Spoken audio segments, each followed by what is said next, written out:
Hello and welcome. You're watching NDTV 24/7. I'm Usama Shah. We are focusing on a pivotal moment in India's foreign policy unfolding in the heart of the Mediterranean. Prime Minister Narendra Modi, he is visiting Cyprus. This visit, experts are calling a strategic masterstroke and a powerful new chapter in India's global engagement. Prime Minister Narendra Modi's historic visit to Cyprus, the first by an Indian Prime Minister in over 2 decades, it marks a significant shift in India's foreign policy, seen as a direct message to Turkey.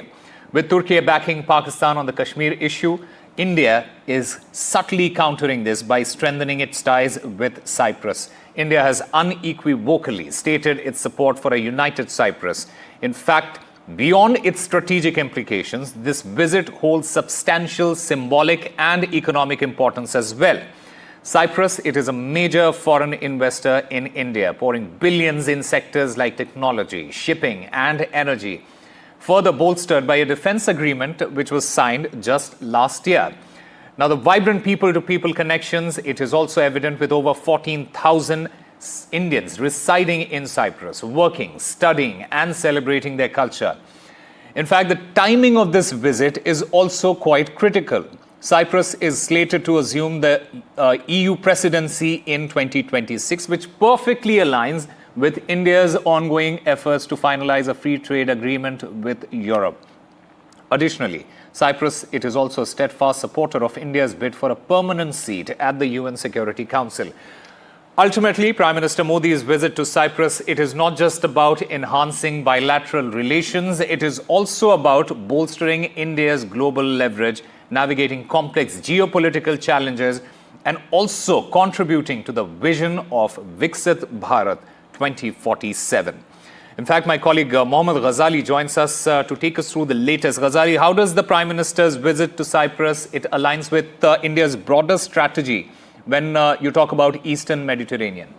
Broader strategy as well as a strong messaging. As you rightly pointed out, this is the first visit of Prime Minister after the Operation Sindoor, and that to Cyprus, which is already engaged in a kind of territorial dispute with Turkey, and it has also started evoking reactions from Turkey. One of the newspapers in Turkey has already started criticizing Indian Prime Minister's move that he is going to visit a region which is in dispute with Turkey. The other important factor, which is very significant considering the fact that India has been focusing on navigation, maritime security as well as connectivity, is the IMEC corridor, and Cyprus happens to be one of the key pole, or say the key gateway towards Europe when the IMEC corridor will become operational. And why it is significant? Because if you remember, the last time Indian Prime Minister visited France for an AI summit, he was briefed by the French government about the progress of the IMEC corridor, the India Middle East European corridor,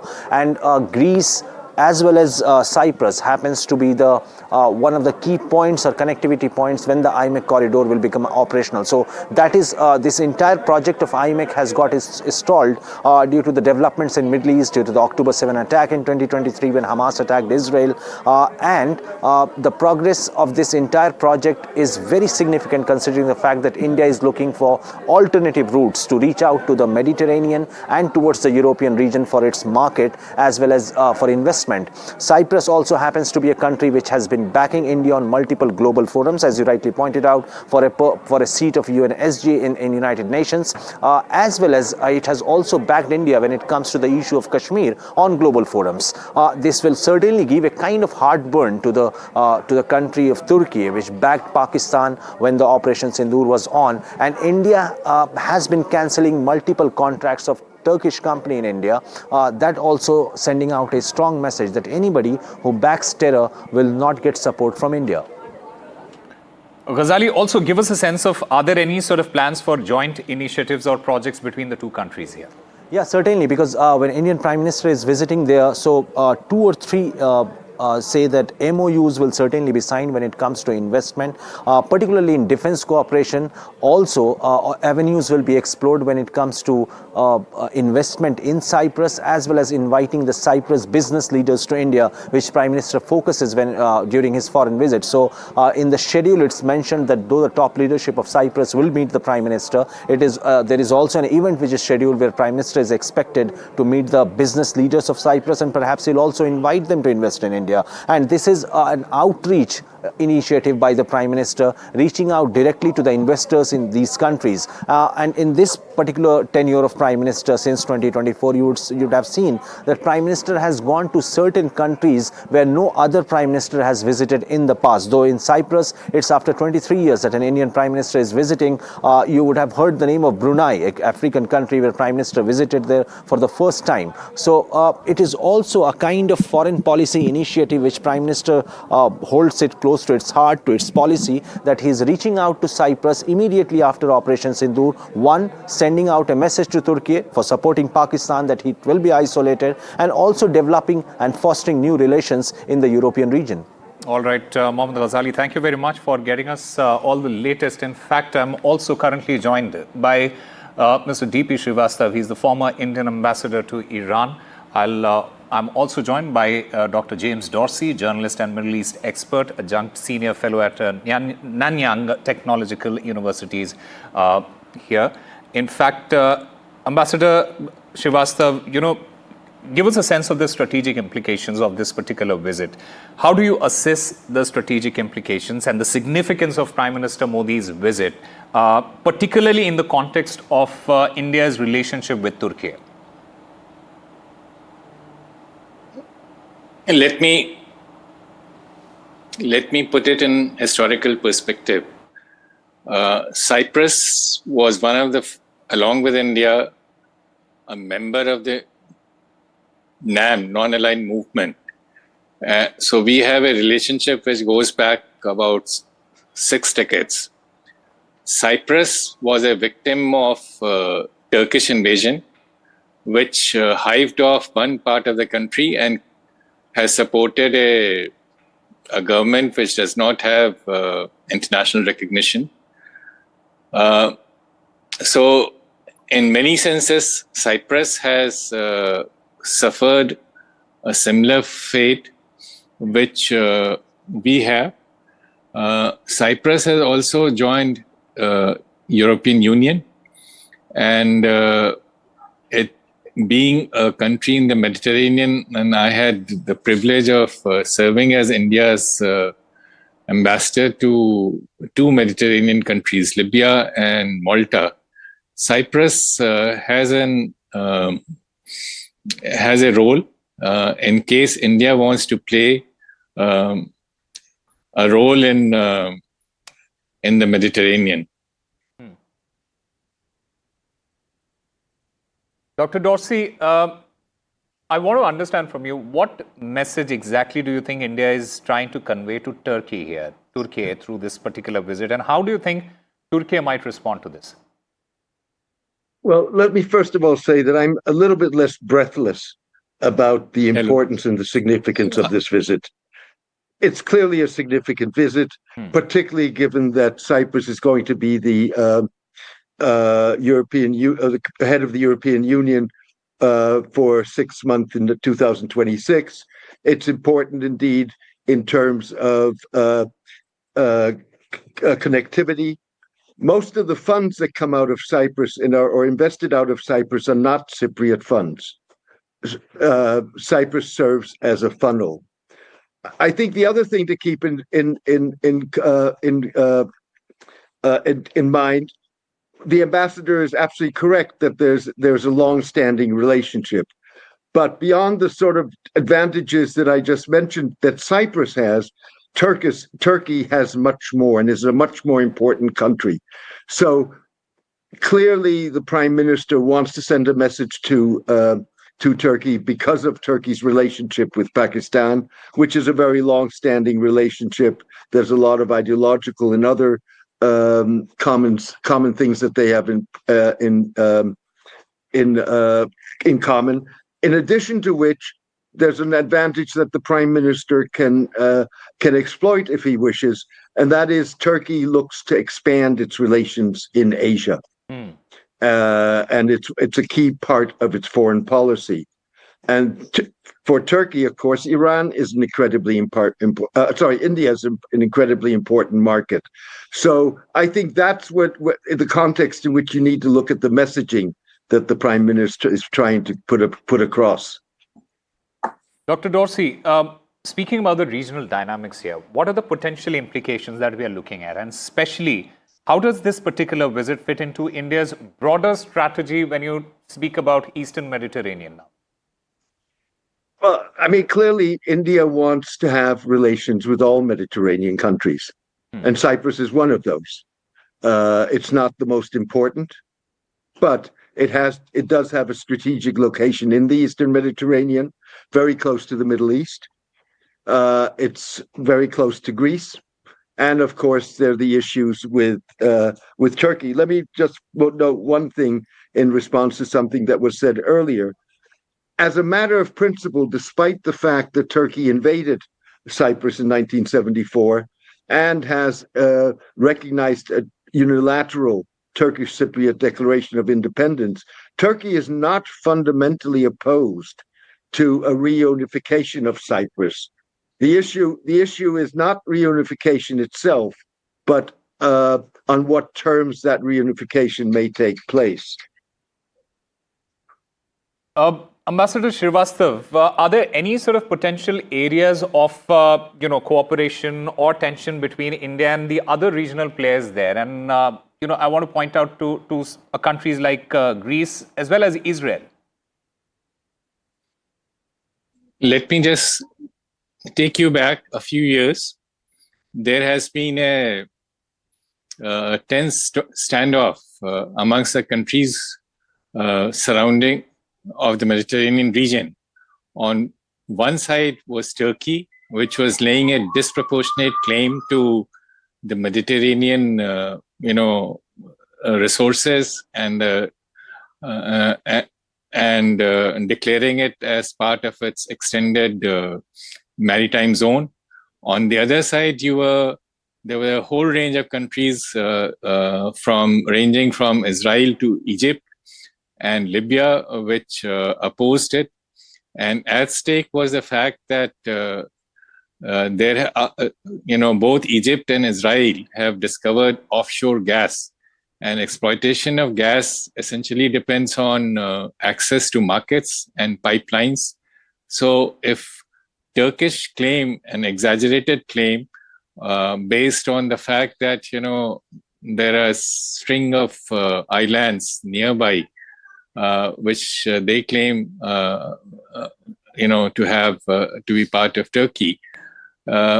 This would make it difficult for other countries of the region to exploit their exclusive economic zone. So there have been tensions, and I think the tensions continue. At some point, Turkey had also deployed its navy. But I think both Egypt and Israel are going ahead with exploitation of the natural gas reserves, which lies in the exclusive economic zone. I also want to get a sense of the economic cooperation between the two countries. And I'm also joined by Mr. Sunil Kapoor, partner and COO of OL Shipping Group. He's joining us live from Nicosia in Cyprus. So welcome to NDTV. How significant do you think is Cyprus an economic partner for India? Yeah, good afternoon, everyone. I'm quite excited, actually. This trip was overdue. And somehow, Cyprus and India relationship has been there for many years. Both democratic countries, and we share same values, and we also trust one another. So it is high time that instead of symbolic, we take our partnership forward. So I am sure there will be a lot of bilateral discussions now. There are various areas where for the last couple of years we have been working together. I have been in Cyprus since 2017, And there are a few areas like tech, maritime, and shipping, which is a very, very important place. This is a hub of ship management. And I personally feel that in coming years, we could have some sort of synergies where we can use this hub as a ship management, where ship owning and shipbuilding and also the for crew and seafarers, they can come from India. So this is one. The second is renewable energy is a big thing between both the countries, digital infrastructure and health, wellness program, hotels. So there are many, many things we have just been talking and to see how we can take this friendship forward.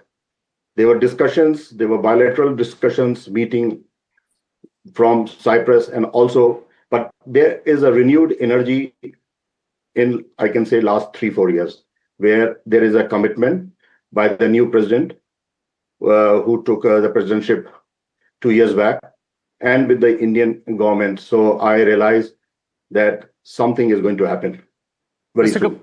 Mr. Kapoor, break it down for us. You spoke about renewable energy. I want to understand from you what role might Cyprus play in India's efforts to diversify its energy resources? Here, renewable energy is, we have solar panels, we have a lot of infrastructure. We could be a bouncing between the Europe. So a lot of business can be generated by using Cyprus.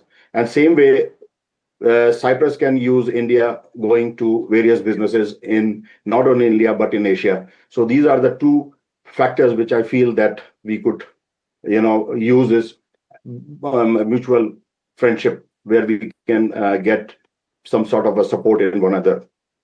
Right. Ambassador Srivastav, we are living in a very volatile environment right now. It is a difficult period that we are going through. The Middle East, it is, there is a war in the Middle East. It is ever expanding. There is a conflict between Russia and Ukraine. I want to understand the global implications here, especially when you talk about this particular visit by the Prime Minister. How might Cyprus's support for India's bid for a permanent seat at the UN Security Council impact India's global standing? I think let me put it the other way around. Cyprus benefits from association with India. Let's not forget the difference in size. We are the 4th largest economy. Yeah. And our claim for permanent membership of UN Security Council rests on very strong credentials. Of course, every country matters, and UN General Assembly and has a vote. I dealt with this subject for 8 years, so I welcome Cyprus's support for Indian candidature for permanent membership of the UN Security Council. But that's a bigger game. That will be affected by many other factors and the positions taken by different countries. So we should look at this visit of Prime Minister in the context, of his visit to Canada, which is where the G7 summit is taking place. And that's a much bigger game in town. And I think that will provide an opportunity to reset many equations and meet his counterparts at the global level. G7 continues to be one of the largest economic groupings. I wouldn't call it the largest. I think it has been surpassed by BRICS, and that's because of China's weight.